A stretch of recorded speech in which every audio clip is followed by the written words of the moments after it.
नमस्कार यूसन hello doctor में आप सभी का स्वागत है। मैं हूं आपका होस्ट एनवी शर्मा। आमतौर पर देखा गया कि दुनिया में लोग दो बीमारियों से बहुत डरते हैं या एक साइकिक इफेक्ट हो जाता है, वो है हार्ट और डायबिटीज़ और कभी कभी किडनी। लेकिन बहुत कम लोग इस बात को जानते हैं या नहीं, पता नहीं। लेकिन ब्रेन भी एक बहुत इंपॉर्टेंट ऑर्गन है हमारे बॉडी का, और इसको लेकर रिलेटेड जो डिजीज़ हो सकते हैं उसके बारे में आज हम चर्चा करेंगे। और इसके लिए आज हमने इस स्टूडियो में आमंत्रित किया ऑरियस हॉस्पिटल के माने जाने डॉक्टर जो पूरे सेंट्रल इंडिया में फेमस है। उनका नाम है डॉक्टर निनाद श्रीखंडे। डॉक्टर निनाद श्रीखंडे ने MBBS के बाद MS और MCH में सर्जरी में उत्तीर्ण रहे, और इसके अलावा इनके बहुत सारे सालों का एक्सपीरियंस भी है। इनको लेकर हम बात करेंगे। ख़ास बात यह है कि ब्रेन सर्जरी या स्पाइन सर्जरी या न्यूरो साइंसेस का इसमें इनकी अच्छी पकड़ है, और इनका फ़ायदा उठाते हुए आज हम बात करेंगे अबाउट न्यूरोलॉजी कि न्यूरोसर्जन की क्या भूमिका होती है, स्ट्रोक क्या है वगैरह। सिंपल भाषा में कहो तो स्ट्रोक एक ऐसी चीज़ है जहाँ पर आपके ब्रेन को जो ब्लड सप्लाई होता है, वेसल्स, वो कहीं ना कहीं बर्स्ट हो जाती है और वहाँ क्लॉट या थक्का जम सकता है, और इसके कारण अनेक बीमारियाँ स्टार्ट होती हैं। तो इससे उपाय उपचार क्या है, इसके बारे में आज हम बात करेंगे। Welcome to this show sir. सबसे पहले बताइए निनाद की स्ट्रोक क्या है? सर सबसे पहले तो मैं स्ट्रोक से भी पहले जैसे आपने कहा कि किडनी और हार्ट इम्पोर्टेंट है जी। भगवान ने जैसे इंसान को बनाया है, सबसे पहले उसने शुरुआत ब्रेन से की। अच्छा। आप अगर क्रोनोलॉजिकली जाओगे अगर इंसानी शरीर से, तो आपको सबसे पहले ब्रेन मिलेगा, फिर नीचे नीचे नीचे बाकी सारे ऑर्गन्स हैं। सो उसने भी डिसाइड कर लिया कि सबसे पहले जो अगर रहेगा या सबसे मुश्किल अवयव रहेगा वो ब्रेन रहेगा। और दिक्कत की बात यह है कि आज तक भी अभी भी पूरी दुनिया में ब्रेन को समझने 100% किसी ने भी नहीं समझा। Yes, correct. Nor in anatomy, nor in physiology, functional basis पे न्यूरोसाइंटिस्ट में भी पूरी तरह से कोई भी ये दावा नहीं कर सकता कि 100% हम ब्रेन को जानते हैं या समझते हैं। सो उसकी डिसीजेस भी वैसे ही थोड़ी कॉम्प्लिकेटेड है, थोड़ी परेशानी वाली है जी। और अगर स्ट्रोक की बात करते हैं, स्ट्रोक को हिंदी में या मराठी में हम अर्धांग बोलते हैं, पैरालिसिस कोई लेमैन लैंग्वेज में बोलते हैं। तो stroke is the most important thing is कि व्हाट इज स्ट्रोक। स्ट्रोक को अगर हिंदी में अगर हम बोलते हैं तो वो दो हिस्सों में बांटा जाता है। अच्छा। अगर first is haemorrhagic stroke and second is infarct. और हेमोरेजिक स्ट्रोक मतलब इसमें हाई ब्लड प्रेशर की वजह से या और किसी वजह से अगर ब्रेन की कोई नस या कोई वेसल फट जाती है और खून जम जाता है तो वो हेमोरेजिक स्ट्रोक में है जी। बट ये हाई ब्लड प्रेशर के कारण होता है या और भी कोई कारण होता है? डायबिटीज, हाई ब्लड प्रेशर, ये सबसे अहम वजह है इसकी। अच्छा, एसोसिएटेड जी। और इन्फार्क्ट जो होता है, इन्फार्क्ट में अगर कोई कचरा जैसे हम जिसको बोलते हैं ट्राइग्लिसराइड या फैट्स या जो भी जिसकी वजह से, जैसे हम जानते हैं कि कोरोनरी आर्टरी डिसीज जो होती है, सब ऑलमोस्ट सभी लोग जानते हैं कि हार्ट की डिसीज होती है क्योंकि कोई कहीं पे फैट जम जाता है, या एथेरोस्क्लेरोसिस जिसको बोला जाता है। तो वैसे एथेरोस्क्लेरोसिस अगर ब्रेन की वेसल्स में जम जाता है तो उस पर्टिकुलर पार्ट का ब्लड सप्लाई हैम्पर हो जाता है, तो वो जो पर्टिकुलर पार्ट होता है डिसफंक्शन हो जाता है या मर जाता है। अगर सीधी बात में जी, वो ठीक है सर। लेकिन एक बात बताइए, जैसे किसी को क्लॉट हो गया तो क्या फैटेलिटी हो सकती है, डेथ हो सकती है उससे, या फिर बाद में उसको पिघलाया जा सकता है आजकल के कई मॉडर्न मेडिसिन? अगर किसी को क्लॉट होता है so there are good amount of chances if not receive treatment in proper time patient can lose his life. Yes. अच्छा। और जो जिनको समय पर ट्रीटमेंट मिल जाती है उसमें कुछ ना कुछ परसेंट में मॉर्बिडिटी रहती ही है। Even after proper treatment also we lose some of the patient, there is morbidity also. इससे पहले कि मैं आगे बढ़ूँ, मैं एक पूछना चाहता हूँ, आपके इसमें देखा मैंने न्यूरो ऑन्कोलॉजी में भी आप एक्सपर्ट हो, तो क्या कैंसर नर्व्स में भी होता है? ये सब जो ब्रेन के कैंसर्स होते हैं न्यूरॉन से ही होते हैं, न्यूरॉन से जनरेट होते हैं, नर्व से जनरेट होते हैं, ग्लायल टिश्यू से होते हैं, या फिर जो परतें होती है मेनिंजेस करके होता है, उसमें उसका एक ट्यूमर होता है जिसको मेनिंजियोमा बोला जाता है। न्यूरोफाइब्रोमास होते हैं नर्व से। तो कितने टाइप के ऐसे प्रॉब्लम्स हैं बेसिकली ट्यूमर? अगर ट्यूमर की बात करते हैं तो उसमें ट्यूमर को तो ब्रॉडली स्पेसिफाई किया दो चीज़ों में, एक है बेनाइन और एक है मैलिग्नेंट। बेनाइन मतलब जो नॉन कैंसर है, जिसको अगर आप निकाल देते हैं तो दोबारा उसके ग्रोथ के चांसेस बहुत कम या होंगे भी तो बहुत धीरे धीरे होंगे। और malignant is like grade 4 tumour, इसको निकालने के बाद अगले 6 महीने में आपको वापस ग्रोथ दिख जाएगी, 3-4 महीने। और there is good amount of chances of fertility of the patient. So broadly तो इन दो हिस्सों में डिवाइड किया है। और उसमें भी अगर एक्सॉन से निकली हुई ट्यूमर है, न्यूरॉन से निकली हुई ट्यूमर है, डेंड्राइट से निकली हुई ट्यूमर है, और मतलब न्यूरॉन के अलग अलग पार्ट से भी ट्यूमर्स तो ये बेनाइन भी हो सकता है? डेफिनेटली बेनाइन हो सकते हैं और मैलिग्नेंट भी हो सकते हैं। जी सर। क्या सिम्टम्स क्या होते हैं सर, अगर किसी को स्ट्रोक हो गया तो कैसे पहचानेंगे हम? सर सबसे अहम चीज़, अगर स्ट्रोक होता है हाँ। तो उसकी एक बहुत ब्रॉड लिस्ट है। सबसे अहम चीज़, जैसे अगर चेहरे में कोई चेंजेस आ गए, drooping of eyelid, drooping of face, एक साइड का फेशियल वीकनेस हो गया है, एक साइड का अगर आपके माथों की लकीरें कम हो गई है, या एक साइड में पावर कम हो गया बॉडी के, पैरालिसिस। इसको अगर पैरालिसिस, कंप्लीट पैरालिसिस मतलब जीरो बॉडी जीरो, जैसे पावर को 5 ग्रेड्स में कैटेगराइज किया गया है, तो अगर 0/5 पावर है मतलब कंप्लीट पैरालिसिस, और अगर पैरासिस मतलब कम पावर है तो उसको पैरापेरेसिस बोला जाता है, या पैराप्लेजिया बोला जाता है, मतलब पावर कम है बट है थोड़ा बहुत, तो आने उसमें इम्प्रूवमेंट के चांसेस रहते हैं थोड़े। कई बार देखा सर कि आर्मी कहिए या फिर एक्सीडेंट्स के कारण एक आदमी सिर्फ यहाँ तक वो ये रहता है, नर्वस सिस्टम उसका चालू रहता है, बाकी पूरा ऑफ हो गया रहता है। तो ये किस कारण से होता है? स्पाइन का वो जो इंजरीज है वो सबसे अहम, सबसे मुझे जो लगता है कि ब्रेन इंजरी से भी ज़्यादा डेंजर जो रहती है वो सर्वाइकल इंजरीज है। तो सर्वाइकल स्पाइन जो पार्ट है, generally cervical spine injury are very common in high sport injury जो बोलते हैं, जैसे कहीं पे मोटर रेस में या कार रेस में, या माउंटेनियरिंग एक्सपेडिशन में, या फिर अगर आप जैसे आर्मी एक्सपेडिशन है तो उसमें इंजरीज बहुत कॉमन है। और उसमें अगर सर्वाइकल इंजरी किसी को हो जाती है, there is almost good amount of chances that patient can get quadriplegic मतलब 0/5 पावर इन ऑल 4 लिम्स। तो that is very more danger, because patient is aware कि उसकी बॉडी में मूवमेंट नहीं है, बट वो जिंदा है और समझ सकता है, और आपके और मेरे ऐसे ही है जिसको सारी चीजें पता है आज वही क्या हो रहा है, उसके लिए बहुत। लेकिन स्पीच इफेक्ट होता है उस समय? नहीं सर, नहीं, he can convey his feelings. They die a very slow death, अच्छा, and that death is very painful, but if receive treatment in time then definitely they can improve to good extent. Paper में हम आए दिन पढ़ते रहते कि brain dead हो गया एक आदमी, तो उसके अपने पार्ट्स डोनेट करने के लिए तैयार हो गया, तो ब्रेन डेड एग्जैक्टली होता क्या है?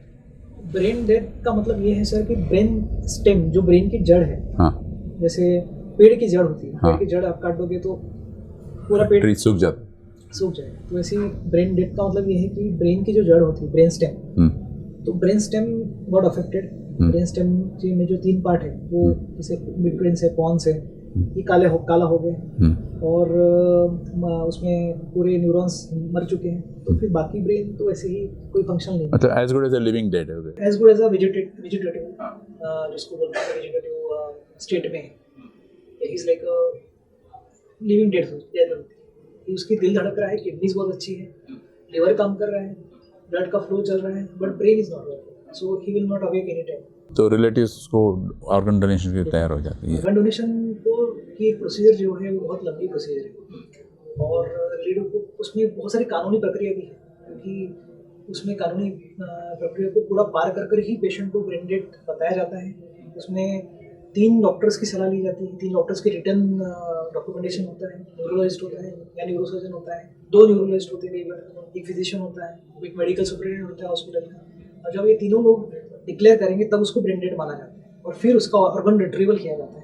अगर उसके वो भी अगर रिलेटिव तैयार हो तो उनकी consent, nobody is forced to do, nobody is forced to, no one can force to. क्या होता है सर एग्जैक्टली स्ट्रोक में, क्या हो जाता है कि पेशेंट को कब ये महसूस होता है? जैसे सिम्टम्स तो आपने बताया, लेकिन क्या एग्जैक्टली क्या होता है स्ट्रोक में? सर स्ट्रोक में जैसे अगर जिस पर्टिकुलर पार्ट का ब्लड सप्लाई कम हो गया, जैसे फॉर एग्जांपल अगर इन्फार्क्ट किसी को होता है, अगर उसको टेम्पोरल लोब में इन्फार्क्ट होता है, तो वो अगर सेंटेंस फॉर्मेशन भी करेगा, तो जैसे मुझे नागपुर जाना है, तो उसको कई बार बीच के शब्द खा लेगा, मुझे जाना है, नागपुर चला गया, तो कई बार उसको कॉम्प्रहेंशन में दिक्कत होने लगेगी, कई बार उसको सेंटेंस फॉर्मेशन में दिक्कत होने लगेगी। तो आप समझ जाना कि उसका टेम्पोरल लोब अफेक्टेड, या टेम्पोरल लोब में कभी इन्फार्क्ट हुआ है, या कहीं अगर बॉडी में वीकनेस आ गया है तो समझ लेना है हमको कि कहीं मोटर स्ट्रिप के आसपास वो इन्फार्क्ट है, मतलब पेराइटल रीजन में ब्रेन के, वहाँ का ब्लड सप्लाई कम हो गया है, तो उसको एक पर्टिकुलर पार्ट कमजोर है या कम काम कर रहा है, तो definitely we can suspect infarct या हेमोरेज जो भी। और अलावा इसके और भी कोई सिम्टम्स देखने को मिलते हैं सर इसमें?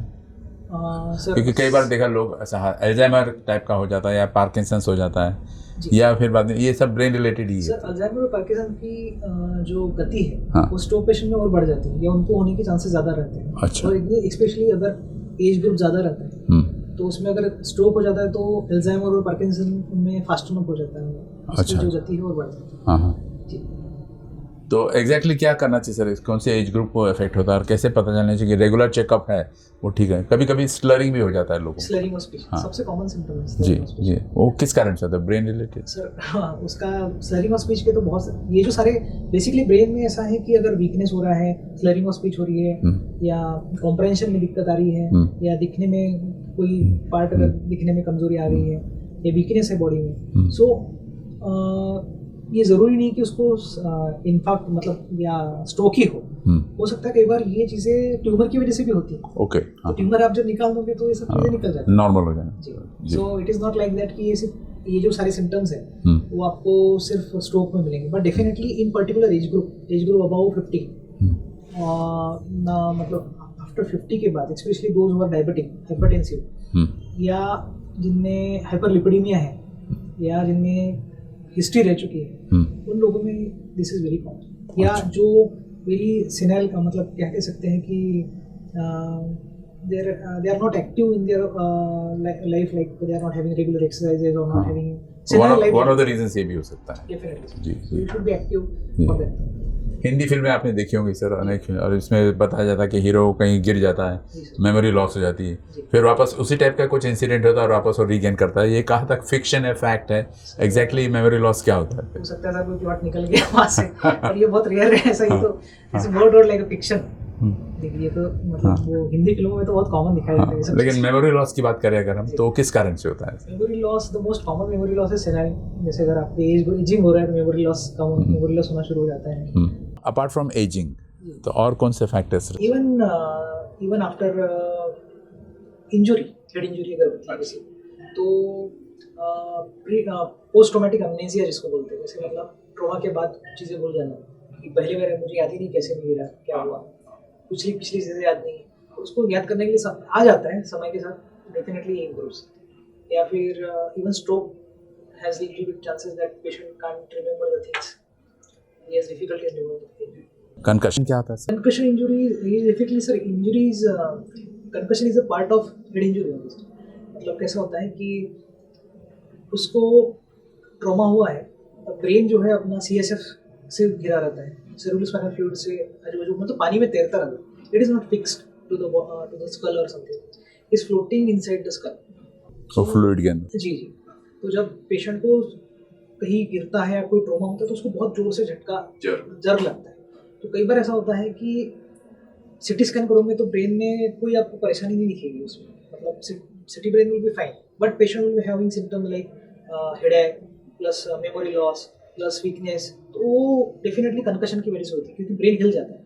सो if it moves due to jerk, then there is a chance that is known as concussion injury. हाँ, लेकिन हार्मफुल नहीं हो?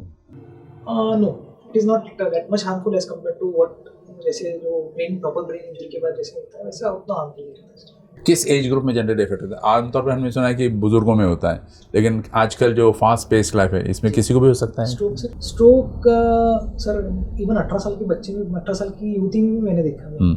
तो ऐसा ज़रूरी नहीं कि there are some particular factors, जैसे यंग फीमेल्स में अभी जैसे कोविड में definitely early age of stroke has increased. अच्छा, कोविड के बाद बिकॉज ऑफ इस increase viscosity of the blood, उसकी वजह से कुछ दवाइयाँ जैसे गर्भ निरोधक गोलियाँ जो होती हैं वो कई बार अपने ब्लड को ठीक कर देती हैं, उनमें भी देखा गया है स्ट्रोक देखा गया है। कुछ कंजेनिटल डिसऑर्डर्स में देखा जाता है कि ब्लड थोड़ा सा थिकन होता है तो उनमें there is good amount of chances that patient can have stroke in early age. तो उसमें भी कॉमन रहता है। मतलब ऐसा कुछ एज ग्रुप नहीं रहा, आजकल छोटों को भी होता है, बच्चों को, इन्फेंट को भी होता है। आपने कोविड के बाद तो डेफिनेटली दिस हैज इंक्रीज्ड। हाँ। और इन्फेंट्स के जैसे बात करते हैं उसके 2-3 ही इंसिडेंट्स है जिसमें हुआ है ऐसा, it is not seen regularly. अच्छा, इन्फेंट्स में इवन ट्रॉमा के बाद अगर कहीं पे अपनी इंटरनल कैरोटिड आर्टरी कहीं पे ट्रोमेटाइज हो गई या कहीं पे दब गई सर्वाइकल में या कहीं बोन में, तो डेफिनेटली उसकी वजह से भी पेशेंट को स्ट्रोक हो सकता है। अच्छा, क्या रिस्क फैक्टर्स क्या रहते हैं सर स्ट्रोक होता है तो chances? Sir for stroke of course risk factor, the most important risk factor is age. Increased age group is one of the risk factor. Second thing is hypertension, diabetes, hyperlipidemia, then obesity. Definitely these are some of the increased risk. इसके कारण stroke Definitely sir. हाँ, तो what routine do you prescribe sir, मतलब ये सब avoid करने के लिए? अगर हेल्दी ब्रेन कि चाह है तो सबसे ज़्यादा ज़रूरत ये है कि हेल्दी ब्रेन के लिए इम्पोर्टेंट ये है कि you should keep your brain active and how to keep your brain active is like exercises mentally आप कंटिन्यूस एंगेज रहें किसी न किसी काम में stress should be avoided stress will increase the hypertension blood pressure बढ़ाएगा स्ट्रेस अगर रहा and that in process will affect the brain so अपने को ज़िंदगी जीना है बट टेंशन कम लेके अपनी ज़िंदगी को आगे बढ़ाना है हमें एक्सरसाइजेस के थ्रू एक्टिव रहना है ओबेसिटी और हाइपरटेंशन पर मात करनी है और ओबेसिटी और हाइपरटेंशन और डायबिटीज ये तीनों कंट्रोल में तब रहेंगे जब आप डाइटरी हैबिट्स को चेंज करोगे लाइफस्टाइल को चेंज करोगे अल्कोहल और सिगरेट्स को अवॉइड करोगे जी sir even alcohol is one of the important risk factor for stroke specially haemorrhagic stroke इसमें ब्लड क्लॉट जो बोलते हैं ब्रेन हेमरेज हो गया तो उसमें alcohol is one of the very important factor काफ़ी सारे शौकीन बैठ के देख रहे होंगे ये प्रोग्राम तो how much do you prescribe alcohol की लिमिट कितनी होनी चाहिए per day sir I think half a pack जो है या ज़्यादा से ज़्यादा उससे ज़्यादा बहुत ही ज़्यादा मतलब सजेस्ट नहीं कर रहे आप लेकिन सिर्फ but I am not suggesting it but मैं सजेस्ट नहीं कर रहा हूँ but just to be on the safe guard safer side क्योंकि ब्लड में as far as alcohol is concern alcohol में एक दिक्कत ये रहती है कि अपने विटामिन के को भी कम करते हैं उसके अलावा विटामिन के हेल्प्स इन कोएगुलेशन हमारे ब्लड को कोएगुलेट करने में मदद करता है या जो ब्लड रक्त गोठन मराठी में जिसको बोलते हैं वो हेल्प करता है अगर वो कहीं ना कहीं कमज़ोर होता है तो फिर ब्रेन हेमरेज के चांसेस बढ़ने लगते हैं और अल्कोहलिक में स्पेशली जैसे ब्रेन हेमरेज के बाद जो पेशेंट आता है उसमें हमने देखा है कि ब्रेन हेमरेज बहुत बड़ा रहता है उसमें काफ़ी ब्लड लॉस रहता है उसमें और ब्लड को कोएगुलेट करने में या ब्लड को रोकने में या हेमोस्टेसिस अचीव करने में मतलब ब्रेन हेमरेज को सॉर्ट आउट करने के लिए भी बहुत दिक्कतें तो फिब्रोसिस से कुछ रिलेटेड है हाँ सर जो फिब्रिजिन जो रहते हैं ब्रेन ब्लड में जो ब्लड क्लॉट करते हैं तो वो भी कम रहते हैं उसमें अच्छा अल्कोहलिक्स राइट बहुत ज़रूरी सर आमतौर पे अगर कहीं कोई गिर गया तो हम बेहोश हो जाता है तो उसको होश में आके कहाँ रहते हो कुछ ना कुछ छोटे मोटे क्वेश्चंस पूछते हैं उसको तो ऐसे जब स्ट्रोक हो जाता है तो डॉक्टर क्या सलाह देते हैं कि किस किस्म के क्वेश्चंस पूछे जाने चाहिए सबसे पहली चीज़ जैसे पेशेंट आता है सर कैजुअलिटी में स्ट्रोक के साथ तो सबसे पहले हम उनको ये पूछते हैं कि उसका फेशियल नर्व देखते हैं आंखें बंद हो रही है कि नहीं हो रही है चेहरे पे वीकनेस है या नहीं है माथे पे चिकन आ रही है या नहीं आ रही है पावर देखते हैं ऑल फोर लिम्स की पावर मतलब अपर लिम्ब में कितना पावर है लोअर लिम्ब में कितना पावर है how do you deduce that मतलब लिम्स हाथ पर उठा के वगैरह ऐसा कुछ सर अगर जैसे मैंने आपको बताया कि पावर के 5 ग्रेड रहते हैं पावर के 5 ग्रेड मतलब अगर आप स्पॉन्टेनियसली अगेंस्ट द ग्रेविटी उठा रहे हैं अपने हिसाब से उठा रहे हैं और अगेंस्ट पावर मतलब अगर मैं उसको रोकने की कोशिश करूँ फिर भी पेशेंट पूरी ताकत से उठा रहा है तो 5/5 पावर है अगर उसको अपोज कर रहा हूँ हाथ नहीं उठा पा रहा है बट अगर अपोजिशन विड्रॉ कर दे तो हाथ उठा पा रहा है मतलब 4/5 पावर है अगेंस्ट द ग्रेविटी जाता है तो 3/5 पावर है विदाउट ग्रेविटी अगर ग्रेविटी के अगेंस्ट में वो नहीं उठा पा रहा है तो 2/5 और अगर फ्लिकरिंग मूवमेंट है मतलब हल्की सी मूवमेंट है तो 1/5 पावर मतलब कुछ भी नहीं रहा तो 0/5 आमतौर पर देखा गया कि सर ये जो ब्रेन स्ट्रोक कहिए या फिर सिंपली स्ट्रोक में अगर बात करते हैं हम तो कौन कौन से क्वेश्चंस पूछे जाने चाहिए उसको पेशेंट को हाँ as a first aid measure तो सबसे पहले ये तो देखना चाहिए कि पेशेंट बोल पा रहा है नहीं बोल पा रहा है हाँ उसकी आंखों की पुतलियाँ एक बार चेक करना चाहिए कि दोनों साइड की पुतलियाँ एक साथ नहीं सिकुड़ रही है नहीं सिकुड़ रही या एक साइड की बड़ी है एक साइड की कम है दूसरी चीज़ ये चेहरा उसका प्रॉपरली एंगुलेशन ठीक है यानी चेहरे का चेहरा एक साइड का तिरछा तो नहीं हो गया है या एक साइड का कोई पावर कमजोरी है वो भी अपने को देख लेना चाहिए कॉन्शियसनेस देख लेना चाहिए तो पार्शियल पैरालिसिस की तरफ जा रहा है हो सकता है सिम्टम्स की बात की आपने तो डायग्नोसिस करते हैं आप लोग तो आजकल मेडिकल साइंसेस इतना एडवांस्ड है कि you have got a lot many choices है तो आप डायग्नोसिस कैसे करते हो कि ये स्ट्रोक के समय तो क्लिनिकली हम देखते हैं हाँ जैसे आपको बताया पावर देखना है उसकी आंखों की पुतलियाँ चेक करनी है उसको कमांड लेकर देखना है कि कैसे पावर कैसे ये कर रहा है वो और इन सब के साथ पल्स देखना है बीपी देखना है हाइपरटेंशन है क्या उसका वो देखना है साथ में ब्लैडर इन्वॉल्वमेंट है क्या बाउल इन्वॉल्वमेंट है क्या अच्छा ये भी देखना है प्लस जैसे ही अपना क्लिनिकल एग्जामिन हो जाता है तुरंत ही पेशेंट को सिटी स्कैन करने के लिए as early as possible shift करना है जी और बड़े शहरों में सिटी स्कैन मतलब आजकल तो ऐसा है कि डिस्ट्रिक्ट बेसिस में भी सिटी स्कैन रहते हैं तालुका बेसिस में भी सिटी स्कैन आ चुके हैं सिर्फ MRI की थोड़ी दिक्कत होती है बेसिक इन्वेस्टिगेशन सिटी स्कैन अगर हो जाता है तो अब उसमें हेमोरेजिक स्ट्रोक और नॉन हेमोरेजिक स्ट्रोक को आइडेंटिफाई कर सकते हैं। हेमोरेजिक स्ट्रोक मतलब अगर ब्रेन हेमोरेज हो गया तो आपको दिख ही जाएगा, नॉन हेमोरेजिक स्ट्रोक है तो भी दिख जाएगा, और क्लॉट वॉट सब दिखता है जी। तो CT scan early as possible we have to do the CT scan. CT scan तुरंत ही करवा लीजिए पेशेंट, आपको डायग्नोसिस हो जाएगा और उस हिसाब से अपने को ट्रीटमेंट करना है। अच्छा, ट्रीटमेंट की बात की आपने, तो ट्रीटमेंट मोडालिटीज क्या क्या है आजकल के मेडिकल साइंसेस? सर सबसे पहले तो अगर नॉन हेमोरेजिक स्ट्रोक मतलब इन्फार्क्ट जो है, ब्रेन अटैक जो बोलते हैं कि जैसे कहीं पे ब्रेन में अगर खून जम गया है और आगे ब्लड फ्लो कम हो गया है, उसमें देखना है तो सबसे पहले ट्रीटमेंट मोडालिटी ये है कि क्या है। कई बार पेशेंट सिंपल मेडिसिन से ही ठीक हो जाता है। अच्छा, जैसे इकोस्प्रिन है, क्लोपिडोग्रेल, ये खून पतला करने की दवाई है, ये ज़िंदगी भर चलती रहेगी, तो ये बेसिकली हेल्प आउट करेगी कि कहीं भी ब्लड क्लॉट ना हो। साथ में पेशेंट को उसकी कॉग्निटिव फंक्शन बेटर करने के लिए भी कुछ आजकल बहुत अच्छी दवाई आ चुकी है, so it will help you to develop the cognitive function. साथ में अगर बीपी हायर साइड में है तो बीपी कम करने की प्रॉपर दवाई शुरू करिए। डायबिटीज़ है तो डायबिटीज़ कम करने की दवाई शुरू करिए। अगर as far as neurosurgeon is concern, मेरा रोल तब आता है जब न्यूरोलॉजिस्ट कई बार ऐसा करते हैं कि पेशेंट को गोल्डन आवर ऑफ स्ट्रोक जिसको बोला जाता है, गोल्डन आवर बहुत इंपॉर्टेंट है, जैसे हार्ट में होता है जी।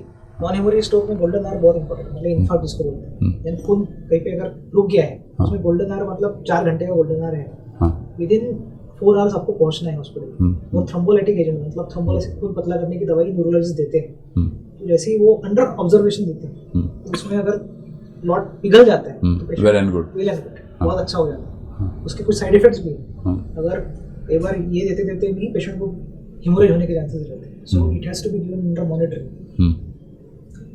साथ कई बार छोटे क्लॉट के लिए तो उनको ये इन्फार्क्ट के लिए तो कुछ भी करने की जरूरत नहीं है, दवाई से ठीक हो जाएगा। पर अगर इन्फार्क्ट बढ़ रहा है और बहुत बढ़ चुका है और उससे सूजन बढ़ गई है ब्रेन में, ब्रेन तो क्लोज कैविटी है, उसमें बढ़ने उसको फैलने के लिए जगह नहीं है। किसी के अगर हाथ में सूजन आए तो फैलने के लिए जगह है, किसी के चेहरे पे सूजन आए तो उसके लिए फैलने की जगह, ब्रेन में जगह कहाँ है?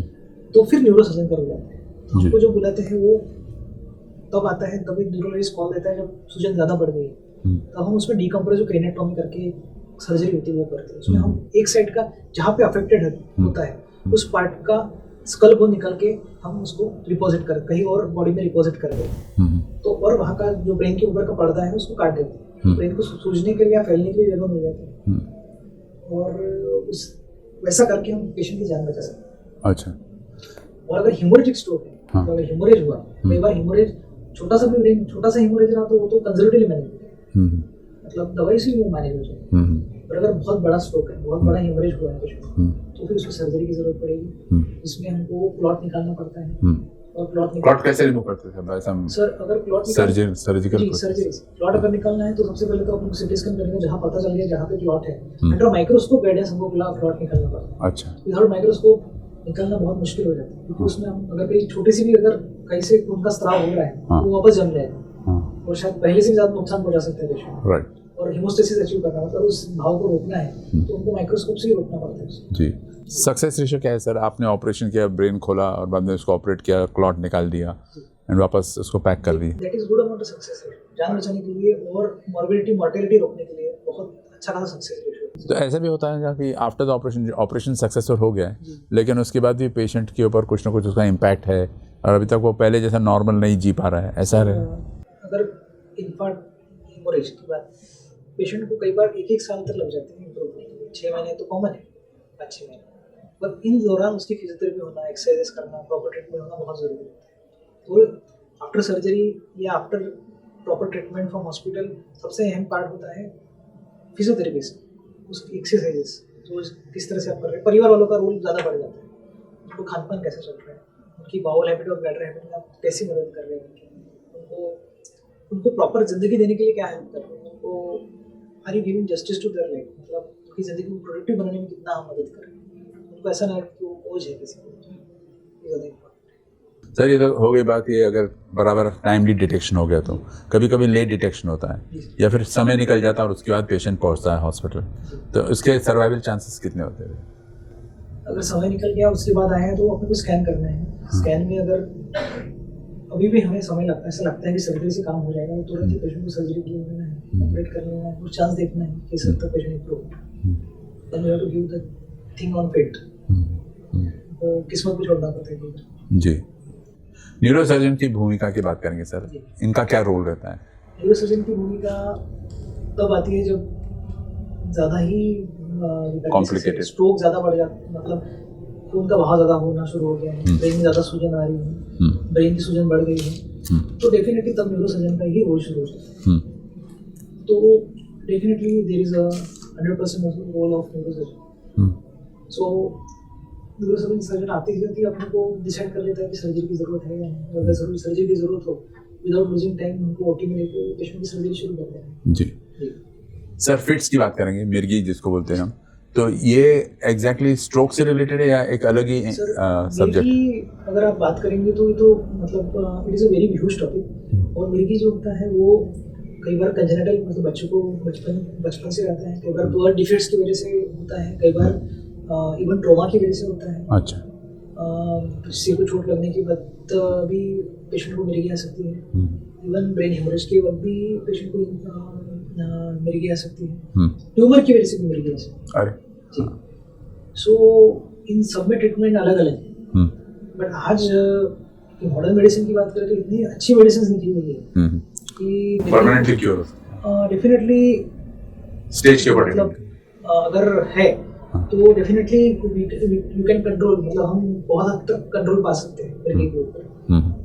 कई लोगों में तो अगर ड्रग से ही इतना अच्छा कंट्रोल आ जाता है कि उनको किसी चीज़ की जरूरत नहीं। और कुछ लोगों में इनको कंटिन्यूस मिर्गी के अटैक आते हैं, तो सर्जरी भी आज जो एपिलेप्सी सर्जरी है वो ब्रांच इतनी अलग ही ब्रांच है, उसमें इतना डेवलपमेंट हो चुका है कि वो जो पर्टिकुलर पार्ट है जहाँ से जैसे ईसीजी निकालते हैं वैसे ब्रेन का मैपिंग करते हैं, और वहाँ से हमको पता चलता है कि जिसको ईईजी बोला जाता है, इलेक्ट्रोएन्सेफेलोग्राम, कहाँ से जनरेट हो रही है एपिलेप्सी की तरह, जहाँ से निकल रही होता है, ये पार्ट को कई बार डिसेक्ट करके भी एपिलेप्सी को रोका जाता है। अच्छा, ये मॉडर्न तरीके है। आपने तरीका बताया सर, लेकिन खासकर रूरल साइड पे हमारे जो दर्शक है वो जानना ज़रूर चाहेंगे कि अगर फिट्स आता तो लोग नॉन कन्वेंशनल मेथड से उसको ठीक करने को, चप्पल सूंघा देना या लोहा रखना साथ में, how far is it genuine या फिर बाद में फेक है या रिस्की है? सर ये तो आपने बहुत छोटी, मतलब ये जो बताया ये तो पेशेंट को परेशान नहीं करेंगे ये चीज़ें, लोहा सूंघा दिया, चप्पल सूंघा दिया, पर हमने ये देखा है कि एमपी में स्पेशली पेट्रोल मुंह पिला देते हैं या रॉकेल पिला देते हैं, तो उसमें तो हमारे एक पेशेंट को ऐसा हुआ कि उसके पूरे उसको ब्रेन का तो साइड में रह गया, क्योंकि फेफड़े पूरे खराब हो, उसको इम्प्रूव करते करते बहुत समय लग गया, दोनों लंग्स में निमोनिया। कभी कभी फेटल भी हो सकता है। डेफिनेटली सर, जानलेवा, क्योंकि लंग्स की वजह से उसकी जान चली जाएगी। तो ये सब बहुत ही गलत चीज़ है। कई बार गाँव में तो ये सब मान्यता है, उसकी वजह से ही लोग पेशेंट की जान चली जाती है। मतलब दर्शकों को बता दें कि चप्पल वगैरह ना सूंघा है, या सीधा एक साइंटिफिक तरीके से डॉक्टर के वास्ते ट्रीटमेंट दे। इवन कुछ जगह पे तो ऐसा है कि मिर्गी आने को माता आना बोला जाता है, माता आ गई, ये आ गई, उन सब चीज़ों में ना पढ़कर आप तुरंत ही डॉक्टर के पास जाएं। एक रैशनल अप्रोच होना जी। क्या मैसेज दोगे सर आप हमारे दर्शकों को? आपका वैसे पूरा ये टॉक शो अपने आप में एक मैसेज था, लेकिन फिर भी अगर खास किसी चीज़ को एम्फेसाइज करना चाहेंगे तो जो हमको बोला जाता है, हमको सिखाया जाता है ब्रेन इज टाइम। हाँ, ब्रेन इज टाइम, ब्रेन में समय की बहुत अहमियत है। ब्रेन और हार्ट दोनों में समय की इसलिए अहमियत है कि अर्ली ट्रीटमेंट में इतना फ़र्क पड़ता है, पेशेंट की जान भी बच जाती है और मॉर्टिलिटी मॉर्बिडिटी भी बच जाती है। और लेट ट्रीटमेंट अगर आप करते हैं तो उसके नुकसान भी बहुत ज़्यादा है। कई बार पेशेंट की जान चली जाती है, पेशेंट को हमेशा के लिए अपंगत्व आ जाता है। तो डेफिनेटली ब्रेन इज टाइम। हमें जब भी कुछ सिम्टम्स जैसे हमने बताया, इन सिम्टम्स जैसे ही दिखते हैं तुरंत ही नज़दीकी अस्पताल में पहुँचे, डायग्नोस्टिक मॉडलिटी का इस्तेमाल करें, MRI है, CT स्कैन है, डॉक्टर की हेल्प लें और आगे बढ़ें। समय ना व्यर्थ करें। या अगर एपिलेप्सी की जैसे आपने बात की, गाँव में भी अगर आते हैं तो तुरंत ही आप नज़दीकी अस्पताल में जाकर, तुरंत ही आप डिस्ट्रिक्ट हॉस्पिटल में जाकर अपना काम ठीक कर सकते हैं। जी, thank you so much, pleasure talking to you as usual. Thank you.